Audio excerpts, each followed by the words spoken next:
we have Miss Rio Locsin. Very beautiful. Joining us this afternoon also is the Bob Ortiz.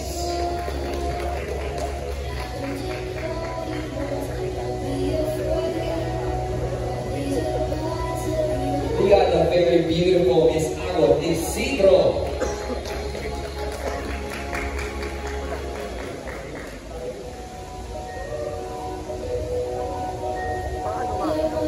Ladies and gentlemen, we got Francis Magandaya.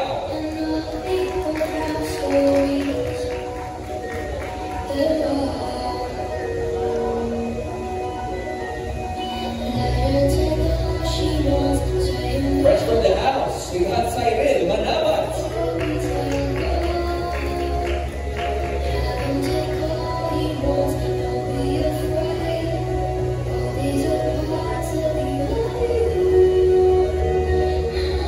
Hi, Sai. Up next, we got someone close to my heart. Ladies and gentlemen, Mr. Enchong B. Mr. Vincent is in the house. There we go.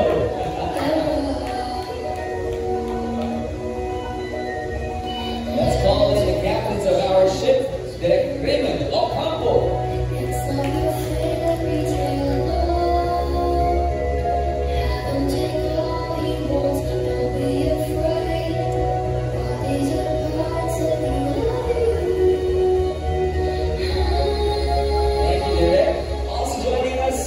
Of course, Derek May Cruz Alviar.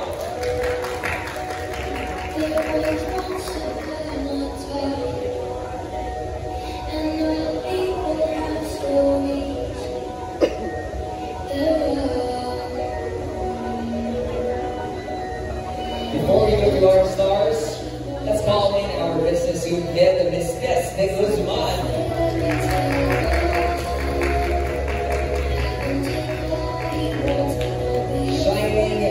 Shimmering, splendid. I miss this. And now, Pamela, you better get ready because we got Mr. Carlo Aquino. There was once upon a time, and all people have stories. Hi, Carlo.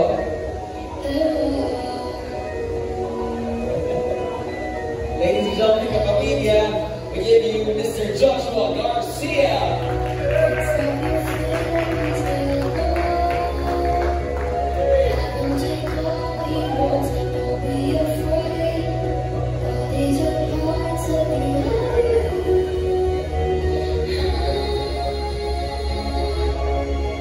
Hi, Josh. Hello, I'm over here. Hello. We have to complete the cast for this afternoon. Ladies and gentlemen, we've got the very beautiful, the one and only Miss Anne Curtis. There was once upon a time, and all people have stories. Again, ladies and gentlemen, palakpakan po natin the creatives and the cast of It's Okay to Not Be Okay.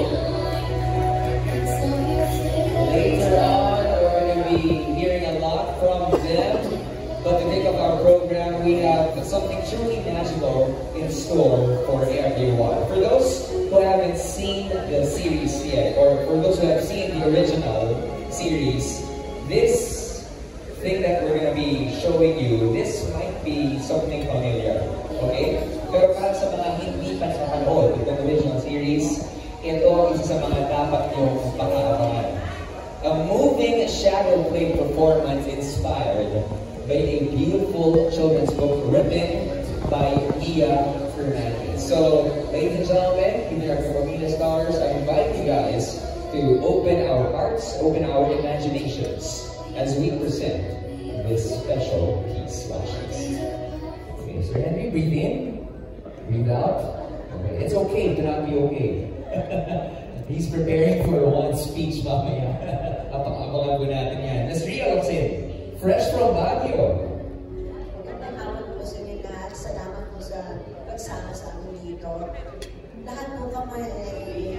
excited na mapanood yung aming pinaghirapan kasi hindi po naging madali ang trabaho ang location kami, marami po kami mga pinagdaanan, pero masaya kami lahat at nakagawa kami ng isang teleserye na may aral, may pagmamahal, at makakapulutan doon ng magagandang katuruan, hindi lang sa pagmatanda, kundi para sa mga bata.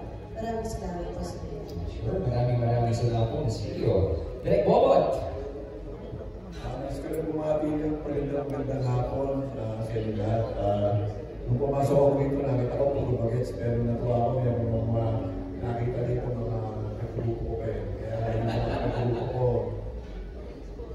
oy, hindi yan, bakit yan tayo dito. Simple pa kayo, ha? Magandang hapon sa inyo. Maraming salamat sa akin. Thanks, Direk. Ms. Agot. Magandang hapon sa inyo lahat. Kahit hindi magandang panahon sa labas, we are always grateful to have you support our project. So, sit tight and marami kayong matutuklasan. Exciting. Francis. Magandang hapon po sa inyo lahat. Maraming salamat sa oras na binigay niyo sa amin. Malaking bagay po ito para sa amin. Bawat member ng casting ko. As a fan of the original show, I'm very happy to be here. And I hope you will be as happy, if not more, sa makikita niyo at pinatalaman para sa inyo. Maraming salamat po. Thanks, Francis. Kausapin naman natin ang naging kaduo mo sa series na to, Cyril. Ayun, magandang hapon po sa inyo lahat. Maraming salamat po na palahanin po kami dito po sa pagsama po sa amin sa event na to. Sana po hindi lang po tayo lahat ma-entertain at sana kapulutan din po natin ng awareness yung mga malalaman po natin today from the series po. Maraming salamat po mga kapatid. Thanks, Sai. How about you, Sean? Yes, thank you very much for your time, everyone. I know it's been raining for the past couple of days and also this afternoon, but thank you very much. Maraming salamat sa pag-distorbo sa akin, Joshua. Pero, maraming salamat po. I know your time is very important and we ask your help to help us promote It's Okay to Not Be Okay. Thank you. Thank you, and Sean. Let's go to Direct Raymond first. Hi, good afternoon. Maraming salamat po sa lahat ng pupunta dito and sana po masuportahan niyo po kami sa aming palabas. Thanks, Direct. Direct May. Hello, good afternoon to everyone, to all those who are here and to all those watching online. Maraming salamat sa pagbigay ng oras para sa amin. And I hope that you can help us spread the word. Our show is coming up soon and I hope that you enjoy this afternoon with us. Thank you. Thank you. From the captains, let's go to our business unit head, Ms. Des. Hello, magandang hapon po sa inyong lahat at maraming salamat ulit sa mga nandito at sa mga nanonood online.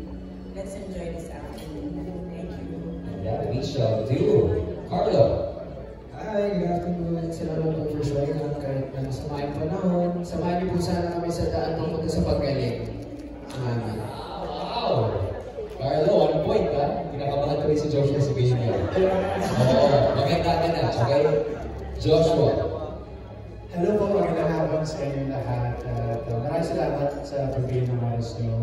Tamang lahat mga lahat, maraming salamat. Sa lahat ng lahat online, hello po sa inyo.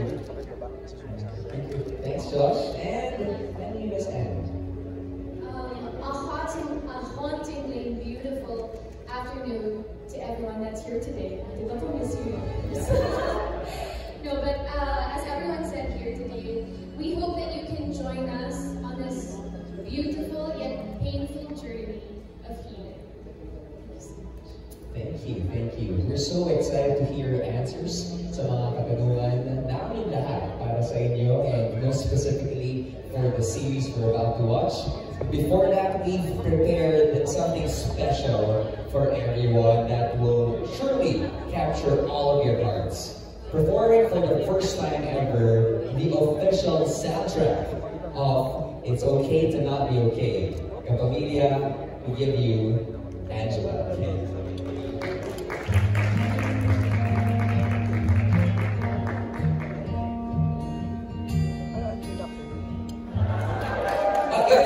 Do you want to hear the version as Andrew was right now? Is it okay? It's okay to not be okay. Wag. Okay lang ba? Kasi naka-prepare na eh. Kailangan maalala yung mga Ladies and gentlemen, Miss Ann Curtis! Kailangan nyo yung maalala ng version para sa series namin. Hindi version ni Ann Curtis. Pero balita ko, every after taping, may karaoke nights kayo ha.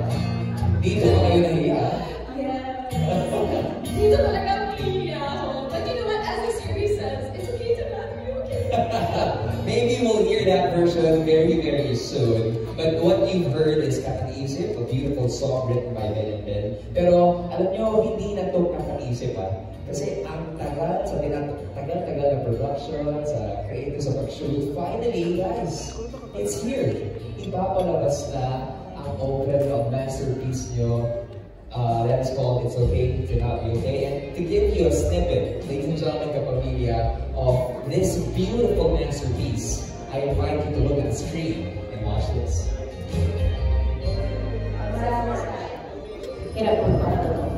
And these? This trailer was released, I think, last week. Let's ask Joshua, Carlo, and Anne.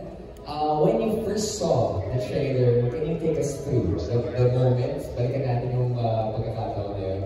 Nung nakita niyo for the first time, yung teaser trailer na ginawa niyong opera. Sorry, di Carlo. Mayabang. Siyempre proud. Diba? Gawa namin yun, tapos ganun kaganda. Oh, come on. Hindi basta-basta yung napanood natin na teaser, na trailer. Sobrang ganda. So, napanood ko, pinakita ko agad sa misis ko, napanood ka pala niya. Tsaka nagulat ako kasi hindi ko alam na mag-drop na ng full trailer. So, una ko tingin, teaser lang. Tapos hindi, 2 minutes, trailer na to. Ano na? Kinalag ko. So, tapos sa kapitbahay. Manoodin niyo. Finally. Siyempre, sobrang proud. Thank you, Carlo. Joshua.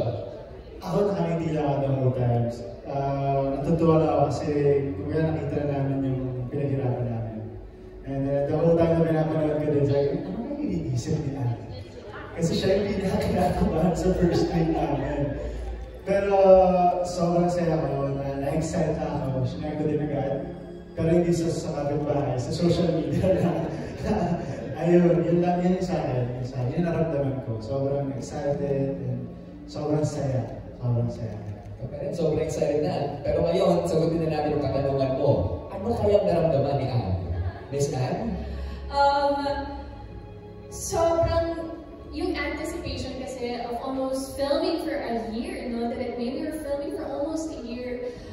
So the moment I hit play, and then yung kaba, yung excitement, it was really a whirlwind of emotions na kinakabahan, but when it ended, I was left with a smile. I'm so proud. I was so proud to see, everything that we worked hard for. So I hope everyone who saw it is just as happy. We are so happy. Sobrang happy tayo mga pamilya sa napagod natin and so much more. Again, Healing begins this July na. Everyone's so excited. And right now, we are so excited to ask these burning questions. Actually, these are not burning questions. These are meaningful questions, not to scare you guys, coming from our press. And we shall start with Sir Henry.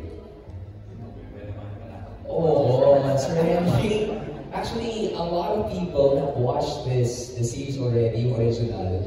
But let's have that certain space, no, para sa mga hindi pa napakanood. Can you tell us, for everyone who has not seen the original series yet, what is the story of It's Okay to Not Be Okay? Without spoiling so much. It's a story about two brothers, played by Joshua and Carlo,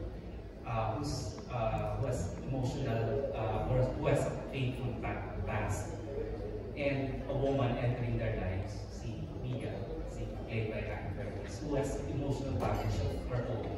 Together, they will face old wounds or old scars, mental health struggles, and the real meaning of love. And slowly learning that he mounts or begins when we're no longer. So in a gist, it's okay to not be okay. So hindi lang siya story about huling nilang patunatin, but actually comes across na lahat ng mga characters. So sakto ba yung sinabi ni Carlo na kilala sa kapitbahay, di ba? Because I just want to say that it's about healing and meet other people. Dahil lahat tayo, hindi lang makakapitbahay, magkakapitbuhay. Diba? Everyone's so connected. Okay, thank you so much, Randy. Okay, let's go with the questions coming from the press. And we got a question for Miss Anne, coming from Carl June, Kapatid Insider. For first-time viewers who haven't seen the Korean version, what can they expect from this local adaptation? I think I would like to say for both those who haven't seen it and those who have seen it, whenever those who have seen it, you will still get the same story. But we have given it a Filipino taste. We have added some new characters to make it our own. So that is something to look forward to. For those who haven't seen it yet, I have to say that this is something that, it's a universal story that everyone will be able to relate to.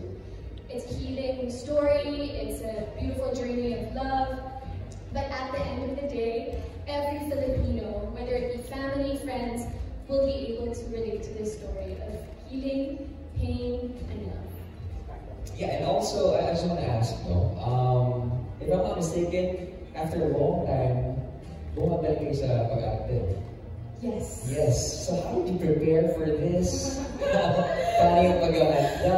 And how excited were you when you said yes to this beautiful project? Alam mo, to be honest, it took me a while to say yes to this project. As much as I was so excited to do it because I was so nervous. Ang tagal ko nang hindi umarte. So there was a lot of jitters, lalo na sa first day. But I was supported by, of course, amazing actors, guided by our team captain, me. So I had my own journey of anxiety, I must say, kasi grabe yung ako. Even today, so pagbati pa lang kitang-kitang kinakabahan na ako. But you know what? I learned from this story that it really is okay to not be okay. We need to process na nanginginig ako. Sobrang nakakapanibago na makita yung ganito na version. But again, it's okay to not be okay. Carly, you want to say something? Okay, susuportahan ako eh. Susuportahan ako eh. And it's really, really cute to see you like this. Ang galing. Okay, thank you so much, Anne. Josh, you got a question coming from MC Richard Paglikawan of Flying Heart TV. Joshua, this role tackles themes like emotional suppression and the caregiver burnout. How did you personally relate to your character, Moon Gang-tae? Personally, nakarelate ako sa kanya kasi parehas kaming mapagmahal na kapatid. Parehas kami nangulila sa nanay. Doon pala, ang laki na nung relate ko din, naintindihan ko sa character ko. What else din? Pinasok mo talaga yung character. Every time na, di ba, parang I think pagka-burnout ng character ko naramdaman ko rin sa akin. So Seth, ano talaga, it helped that we were locked in because he was really focused, and then in fact, even after like pagbalik na sa hotel, he was really studying it and getting into the character, understanding the journey. So, kasi minsan mauubusan ka talaga ng bako na personal. But with him, kasi pinapasok na yung, ano yung journey, ano yung nararamdaman ng character.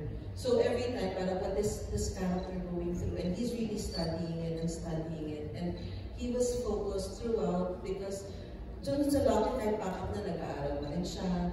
And then nakita mo yung script niya, talagang may notes. So talagang he was into it. It wasn't just like a role na dumadaan sa kanya. Pinasok niya talaga and talagang he studied and prepared for this role. Happy birthday, Joshua. Grabe yung mga binigay ng words. Thank you. And actually, na-appreciate ko rin si Derek kasi sa set din, kinakausap niya kami bilang characters namin. Pag nagpe-prepare kami para sa MC, kakausapin ka ni Derek bilang ikaw si Patpat, ikaw si Matmat. na nakakatulong sa aming actors. Sobrang luwag sa pakiramdam. So, thank you rin. It helps din ang love fest tayo ngayon, ha? Pero di totoo naman. Kasi it helps na yung mga artista I dedicate. Look, I'm so blessed with the cast that I have for the show. Kasi talagang makita mo yung dedication, the passion. Talagang pagtungtong sa set. Si Anna kahit hati gabi, pag meron siyang maisip tungkol din sa character niya, ganyan. Kahit nasa Milpalop siya, all over the world, nakatext ko na siya, kahit anong oras, nagda-text siya sa akin about everything. Si Kaloy, talagang sa set, lahat sila, all of them, I've seen, you know, the iPads of my actors, I see their notes. They are all, Miss Rio, merong notebook na Snoopy. Nandun lahat ng sinusulat na yung lines niya. So, everyone. Diba?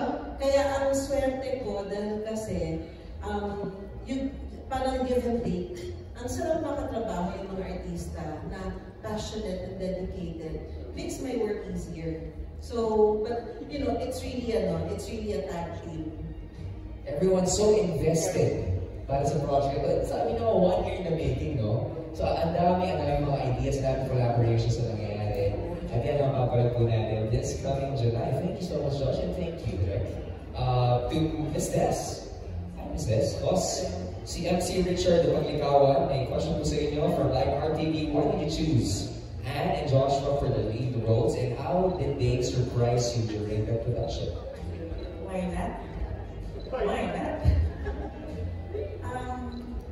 Knowing that it's okay to not be always one of the most popular and most loved K-dramas, we have to make sure that our cast is fitting of the original. So, not only for the portrayal of the character, but also we want to make sure that the audience will love the cast. So why not Anne and Joshua, their filmography, images, and acting? Diba? Alam naman natin, we are sure na sila lang yung best options for the characters. Grabe yung ngiti ng Joshua Garcia, oh. Well, we super agree. Thank you so much, Ms. Des. Grabe, everyone. Yeah, Josh, you want to say something? And thank you, Ms. Des. Thank you. Ano pala to? Parang